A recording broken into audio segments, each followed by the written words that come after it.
belles chaussettes à paillettes et tout. Bah, je ne fais pas pour. J'ai les mêmes en plus. C'est parti. C'est parti. Santé. Bienvenue dans ce premier Café Bobotte. Bonjour Caroline, qui es-tu? Raconte-nous tout. Salut Émilie, je suis Caroline et je suis la fondatrice de Serendip Patrimoine, un cabinet de conseil indépendant. Est-ce que tu as réussi à nous rendre tout ça un peu fun? Bah ouais, grâce à toi, en partie. Cool. Alors, c'était quoi le projet avec Serendip? J'avais besoin de faire un site internet et je t'ai sollicité pour que tu m'accompagnes au départ, pas pour rédiger le contenu mais pour l'accompagnement. Tu peux nous raconter un peu les étapes qu'on a traversées ensemble à travers ce petit coaching?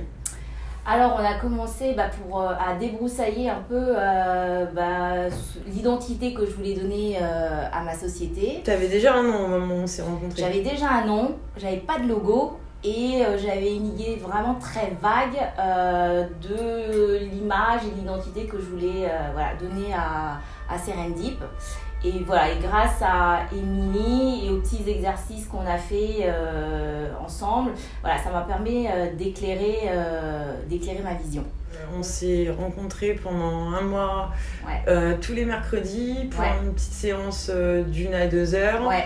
Et avec à chaque fois un objectif. On a commencé par redéfinir un peu les contours de ton projet. Exactement, avec les personas, donc mes cibles, clients, et les valeurs de la société. Ouais, c'était un vrai sujet ça, les valeurs. C'est un vrai sujet parce que j'avais la volonté en fait d'allier ma passion qui est le yoga avec mon activité dans la finance qui au premier abord n'avait rien à voir. Est-ce que tu es contente du résultat? Je vais directement à la fin. Je suis hyper contente du résultat, je suis hyper contente du cheminement. On a travaillé en fait sur les aspects un peu, je dirais, techniques, après les personas, les valeurs. Ensuite, on a travaillé un peu sur ton discours, ton argumentaire. Et après, on s'est attaqué à la phase graphique. Mais tu avais la volonté de mener le projet toute seule. Est-ce que tu peux nous raconter un petit peu cette aventure pour un entrepreneur qui en fait a envie de se lancer dans la conception de son site, mais qui n'a pas forcément d'expérience du digital, du graphisme et autres?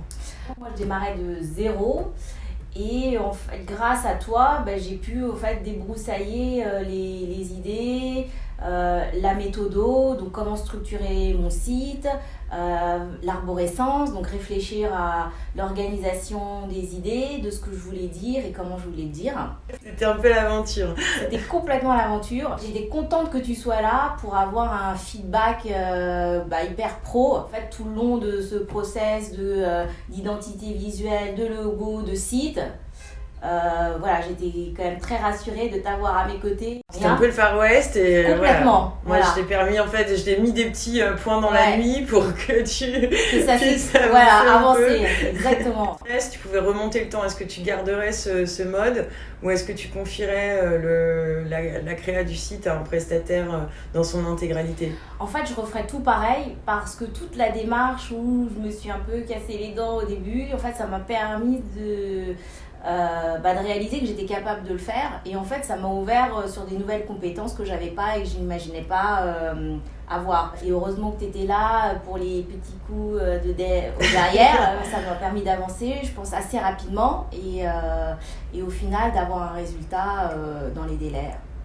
Qui te convient. Qui me convient. Qui te ressemble. Qui me ressemble. Que tu es contente de montrer. Exactement. Et ça, c'était quand même notre objectif de départ. Exactement. Aujourd'hui, pour quel type de service on peut faire un appel à toi?